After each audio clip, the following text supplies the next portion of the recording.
Movie की शुरुआत होती है और हम मीशा को देखते हैं जो कि 15 साल बाद अपने घर लौटी थी।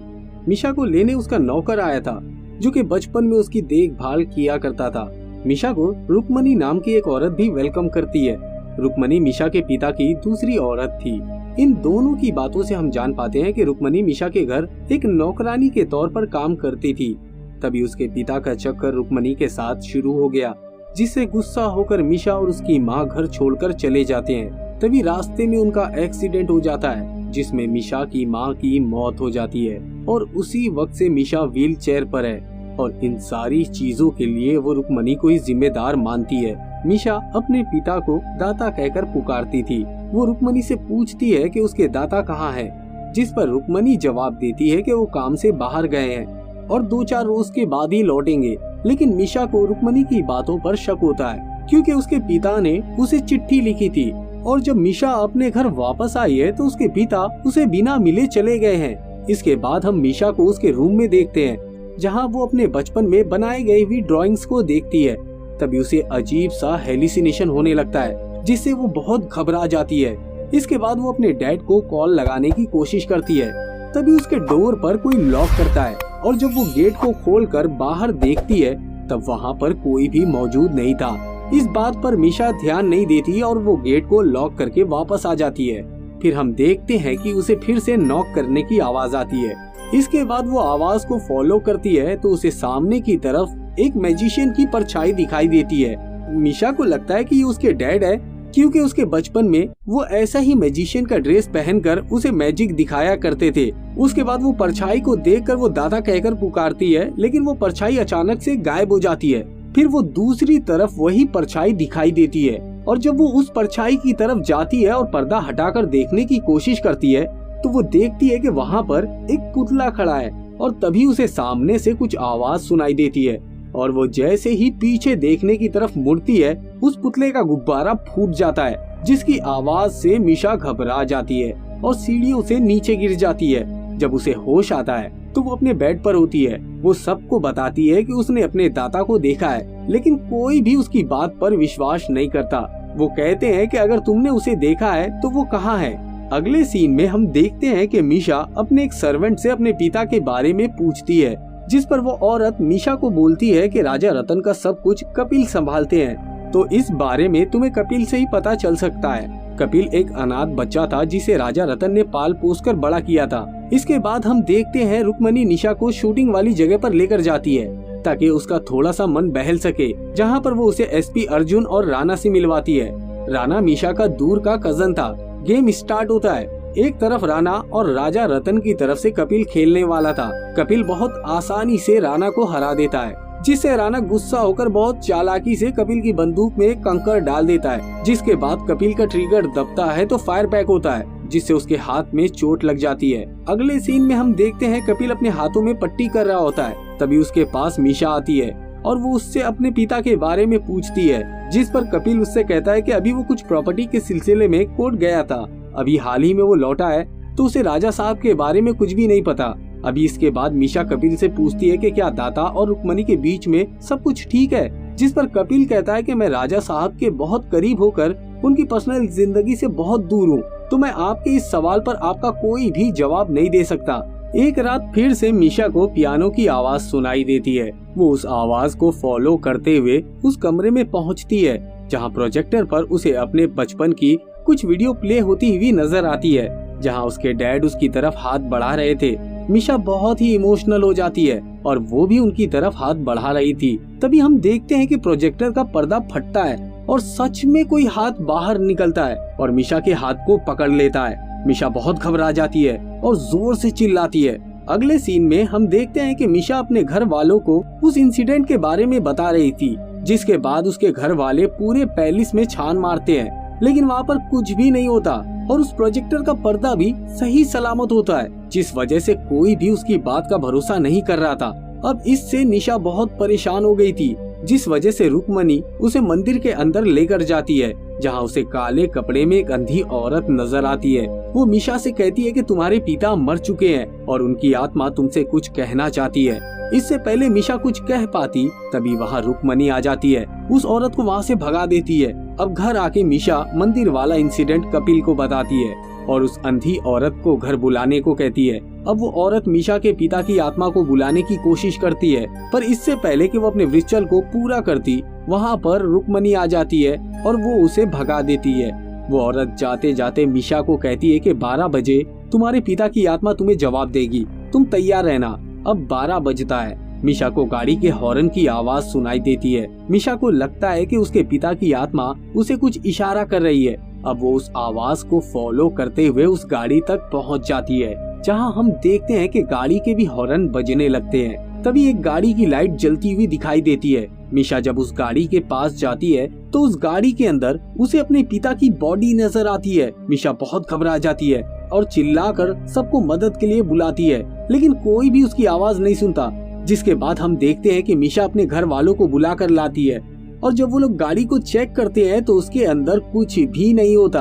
अब हम अगले सीन में देखते हैं कि मीशा के पास रुक्मणी आती है और वो उसे फोन देती है और कहती है कि तुम्हारे दादा का कॉल आया है और वो तुमसे बात करना चाहते हैं। मीशा फोन पर बात करने की कोशिश करती है, लेकिन हम देखते हैं नेटवर्क सही नहीं था, जिस वजह से उसके डैड की आवाज सही नहीं आ रही थी।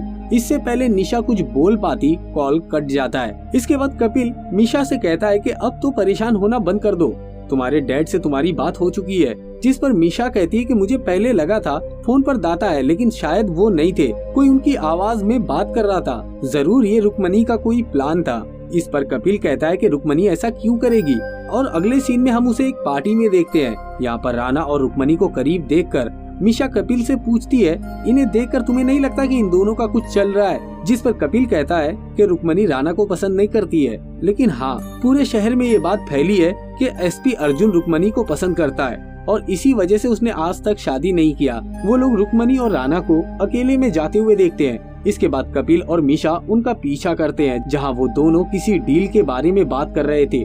रुक्मणी राणा को ढेर सारा पैसा देती है। राणा वहाँ से चला जाता है और जाते जाते हुए वो कहता है कि जरा संभल के रहना, वरना सारे राज सबको बता दूंगा।